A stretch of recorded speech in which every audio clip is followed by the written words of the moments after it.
Hello, Scorpios, and welcome to your 2025 yearly horoscope. So here we start this brand new year with Mars still retrograde in Leo, and on the 6th, 7th of January, Mars will retrograde into Cancer, where it will stay in this motion until the 23rd of February. So here, this is your ninth house of Cancer. Now, with Mars retrograde overall, we need to push a little bit more in order to stay motivated, stay consistent, stay productive, because here Mars retrograde can make us rather demotivated. Here with Mars retrograde in your ninth house, for some, this could indicate that you will be revisiting places, faraway destinations that you have been already in the past. So here travel is emphasized, but also you will be re-evaluating your life direction, your life path, your life philosophy, your life principles, your belief system as well. So you might be questioning your beliefs, you might be questioning the direction you're heading. This is a great time for thinking carefully and deeply which direction you want to follow here in this brand new year. All right, so especially since towards the end of January, on January 29th, the nodes will shift into brand new signs, Virgo and Pisces, which also indicates that things are changing in a different direction. There's a shift of energy, and perhaps your beliefs or your life philosophy doesn't align anymore with the energies present. All right, so here, Pisces and Virgo, you already experienced the energies of Pisces eclipse in September. You had a little taste, and if you think back what you've been up to around September, around the eclipse in Pisces, this can also give you a slight indication of what you might possibly expect to happen when Pisces and Virgo eclipses are yet again activated. And with the nodes, this is an 18 months influence. So here your creative side of life is highlighted, but also anything to do with self-expression, children, anything to do with groups and social groups that you belong to, but also friendships, long-term goals. So overall, think about how Saturn influence your creative side of life, your romantic side of life over the last year and a half or so since Saturn entered Pisces in March 2023. Many Scorpio rising individuals were dissatisfied with their romantic side of life. They might have experienced creative blockages. Perhaps your business wasn't really moving in any concrete direction, or perhaps you experienced struggles with your children. Maybe parenting seemed more exhausting than usual, but at the same time, these setbacks may have pushed you to implement the necessary changes. Maybe here, this area of life or these certain aspects of life needed more structure, more discipline, more order. So here the nodes will be activating these areas of life yet again. And the nodes help you to use the lessons, the valuable skills and lessons that you've learned during Saturn's transit in Pisces, and here implementing the necessary changes in order to find more fulfillment here in this area of your life. There will be, without a doubt, changes in your friendship circle. Some people will be leaving your life, new people will be coming, and you will be forming new connections, new friendships. There's a need for that.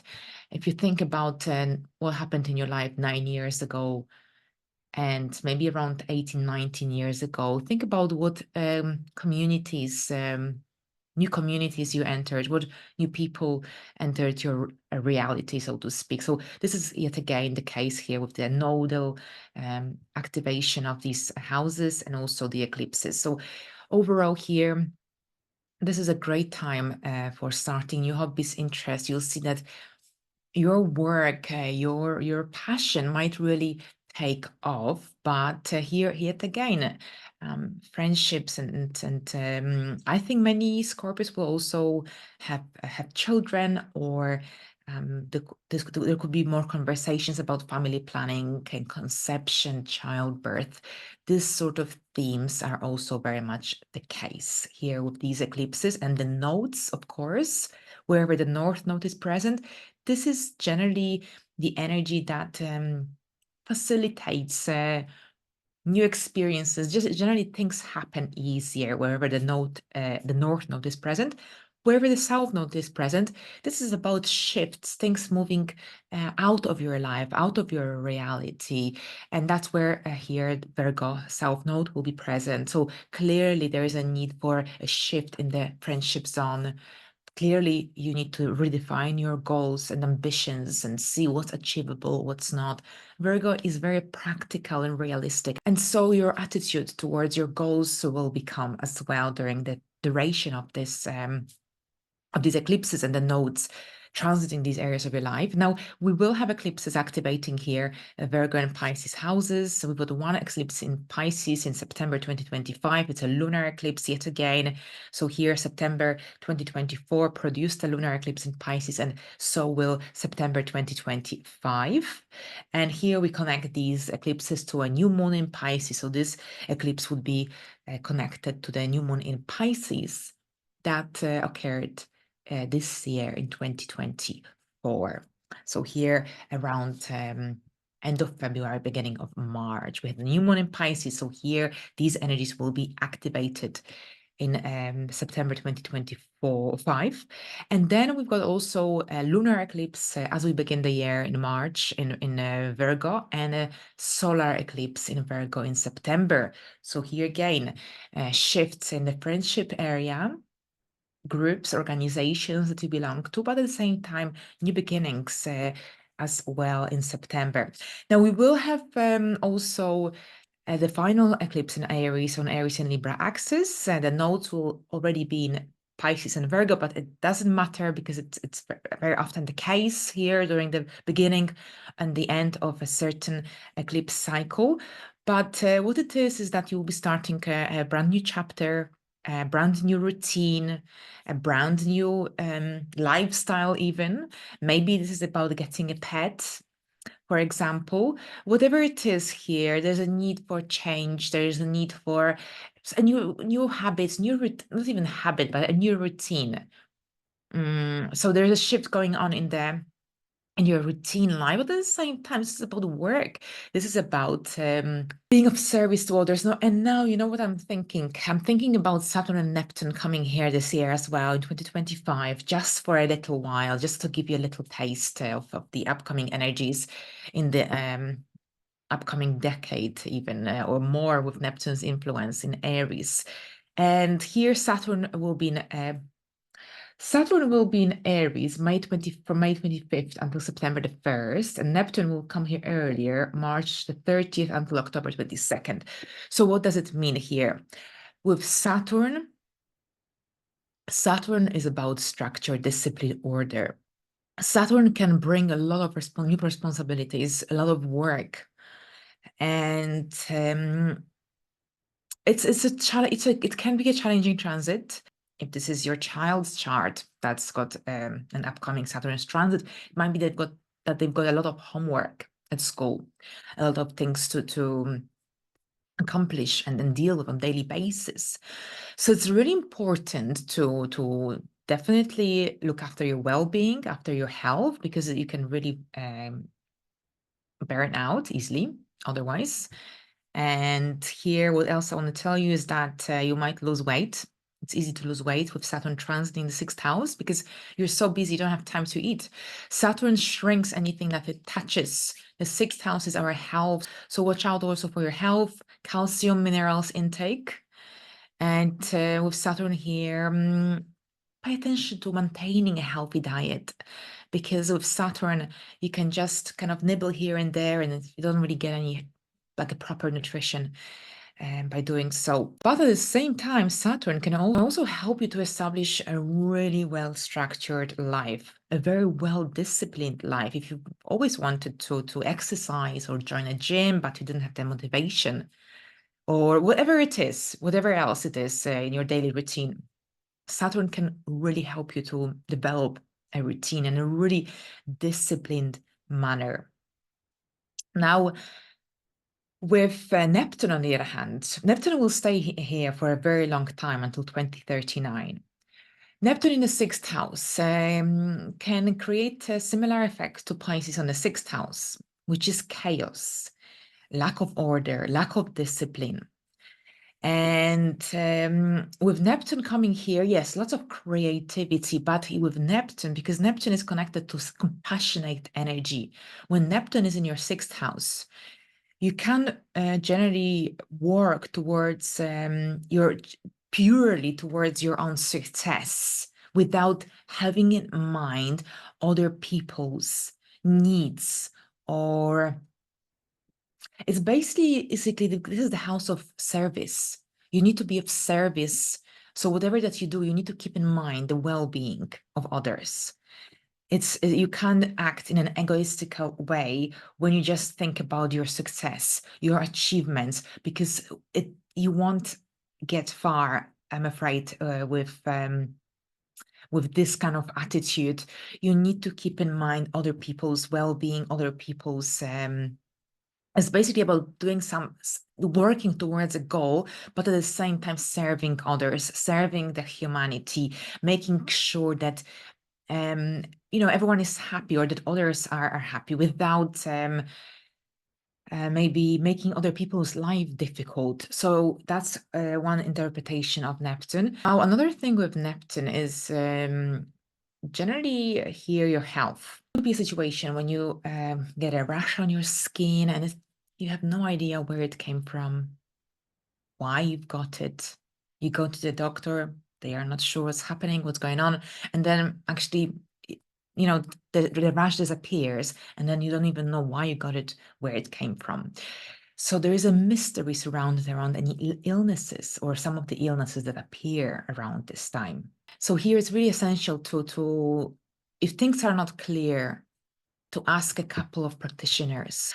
All right, so here we've got also Uranus. Uranus will move into Gemini temporarily as well, into your 8th house. Uranus in Gemini, July the 7th until November the 8th. So what this is that if you're currently in a relationship or partnership, business partnership, love relationship, there will be changes in the how the finances are shared and resources. It might be that your partner's circumstances change. Maybe you'll have to become more independent if you're overly dependent. And this is also about unexpected financial gains, support, inheritance as well. Now, during the duration of this transit, you'll have to be really careful when it comes to any debts, loans as well. There's instability. So if you take a loan, make sure that you can repay it, because your circumstances might change, and you could get into difficulties. So it's really important to be responsible when it comes to any loans, credit card, bills, this kind of things. And you might be also attracted to unusual, intimate relationships, something that you've never experienced before, and simultaneously, intimate life might become quite different, to say the least. Right, so we'll explore it further and deeper, of course, when the time comes. So now also Jupiter will be in Cancer from June the 9th until June the 30th. And this is here the 9th house. Actually, this is a really fun transit. Not so fun if you have Cancer moon or sun, because you might gain weight very, very easily. And I'm sure I will. But yeah, so with Jupiter in the Cancer, in the 9th house, Jupiter feels fantastic here. This means that you'll be traveling more, at least one amazing travel during this time. A great time for studying, for learning, a really keen interest in absorbing knowledge, in expanding your horizons, expanding your wisdom.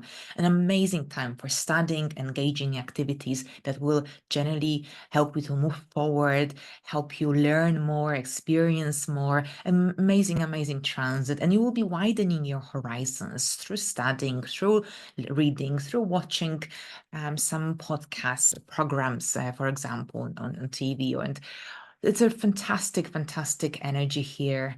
With Cancer, it aligns beautifully with your ascendant Scorpio. And of course, something to watch out for is stay grounded in the reality, be realistic, don't overextend yourself when it's not necessary.